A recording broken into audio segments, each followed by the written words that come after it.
లగచర్ల ఘటనలో హీరియా నాయక్తో పాటు పలువురు గిరిజన రైతులను ప్రభుత్వం అక్రమంగా అరెస్టు చేసింది. ప్రభుత్వానికి తమ వ్యవసాయ భూములు ఇవ్వమంటూ ప్రతిఘటించిన పాపానికి గత నెల 12న పరిగి ప్రభుత్వ ఆసుపత్రిలో వైద్య పరీక్షలు నిర్వహించి అదే రోజు రాత్రి కొడంగల్ కోర్టులో హాజరుపరిచారు. అనంతరం కోర్టు వారికి రిమాండ్ విధించింది.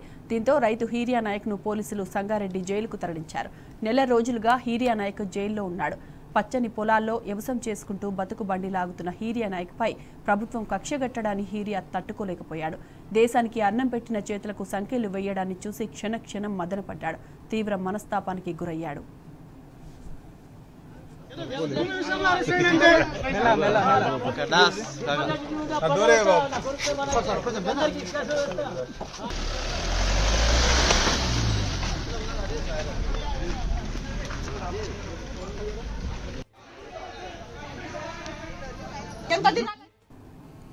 నెల రోజులుగా జైలు జీవితం గడుపుతున్న రైతు హీరియా నాయక్ ఆరోగ్యం క్షీణించింది. నిన్న మధ్యాహ్నం 12 గంటల తర్వాత నుంచి గుండె నొప్పి వచ్చింది.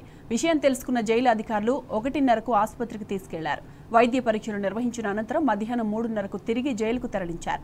ఈ విషయాన్ని ఎవరికీ చెప్పకుండా గుట్టుగా ఉంచారు. ఇవాళ ఉదయం హీరియా నాయక్ మరోసారి అస్వస్థతకు గురయ్యాడు.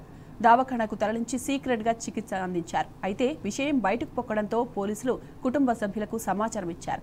ఆరోగ్య పరిస్థితి విషమిస్తుండటంతో సంగారెడ్డి ప్రభుత్వ ఆసుపత్రి వైద్యులు మెరుగైన చికిత్సకు సిఫార్సు చేశారు. దీంతో హీరియాను హైదరాబాద్లోని నిమ్స్ ఆసుపత్రికి తరలించారు. హీరియా నాయక్ అరెస్టుకు ముందు నుంచే గుండె సంబంధిత వ్యాధితో బాధపడుతున్నాడు. అందుకు సంబంధించిన మందులు కూడా వాడుతున్నాడు. అయితే నెల రోజులుగా జైల్లో ఉండడంతో తీవ్ర ఆందోళనకు గురయ్యాడు. దీంతో అప్పటికే ఉన్న వ్యాధి కాస్త ముదిరింది.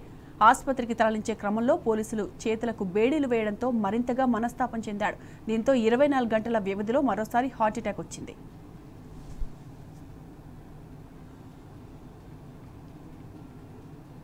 ఇక హీరియా నాయక్ నిమ్స్ తరలింపుపై మరింత సమాచారం మా ప్రతినిధి వంశీ అందిస్తారు. వంశీ, కొద్దిసేపటి క్రితమే ఏదైతే లగచర్లకు సంబంధించినటువంటి కేసులో అరెస్ట్ అయినటువంటి హీరియా నాయక్ కొద్దిసేపటి క్రితమే నిమ్స్ కి తీసుకురావడం జరిగింది. ప్రజెంట్ ఆయన ఆరోగ్య పరిస్థితి నిలకడగానే ఉన్నట్టు నిమ్స్ వైద్యులు తెలపడం జరిగింది. దాంతో పాటుగా ప్రజెంట్ ఆయనకి ఎమర్జెన్సీలో ట్రీట్మెంట్ అందిస్తున్నటువంటి పరిస్థితి కూడా మనం చూస్తా ఉన్నాం. గత కొద్ది రోజుల నుంచి కూడా ఏదైతే చాలా రోజుల నుంచి కూడా ఆయన గుండె సంబంధిత వ్యాధితో బాధపడుతున్నట్టు, దానికి సంబంధించినటువంటి మందులు కూడా ముందు నుంచి కూడా వాడుతున్నట్టు కూడా కుటుంబ సభ్యులు తెలపడం జరిగింది. ఇదే సందర్భంలో గత కొద్ది రోజుల నుంచి నిమ్స్ ఏదైతే సంగారెడ్డి జైల్లో ఉండటంతో దాంతో పాటుగా మనస్తాపానికి గుర్తైనటువంటి ఏదైతే హీరియా నాయక్ కొంత గుండె సంబంధిత వ్యాధితో బాధపడతా ఉన్నారు. నిన్న ఏదైతే సంగారెడ్డి ప్రభుత్వ ఆసుపత్రికి తీసుకొచ్చి పలు చికిత్స అందించినటువంటి పరిస్థితి కూడా మనం చూస్తా ఉన్నాము. దాంతో పాటుగా ఏదైతే నిమ్స్ ఆసుపత్రిలో కూడా ప్రజెంట్ చికిత్స పొందుతున్నటువంటి నేపథ్యంలో ఆయనని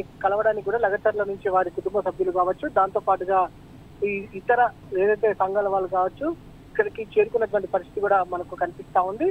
దాంతో పాటుగా హీరియా నాయక్ సంబంధించినటువంటి ఆరోగ్య పరిస్థితి ఎప్పటికప్పుడు ఏదైతే గుండె సంబంధిత వ్యాధులను పరిశీలించడానికి కూడా ప్రత్యేకంగా వైద్య బృందాన్ని కూడా ఏర్పాటు చేసేటువంటి పరిస్థితి కూడా మనకు కనిపిస్తా ఉంది. ప్రధానంగా ఏదైతే జైలు నుంచి ఆసుపత్రికి తీసుకొచ్చిన తర్వాత ఆసుపత్రి నుంచి హైదరాబాద్ కి తరలించే క్రమంలో బేడీలు తీసి తీసుకురావడంతో మరింత మనస్తాపానికి ఏదైతే గురైనట్టు కూడా హీరియా నాయక్ అని వారి కుటుంబ సభ్యులు చెప్పినటువంటి పరిస్థితి కూడా మనకు కనిపిస్తా ఉంది. ప్రజెంట్ ఏదైతే హీరియా నాయక్ నిమ్స్ ఆసుపత్రిలో చికిత్సను అందిస్తున్నారు. Right Vamsi, thank you.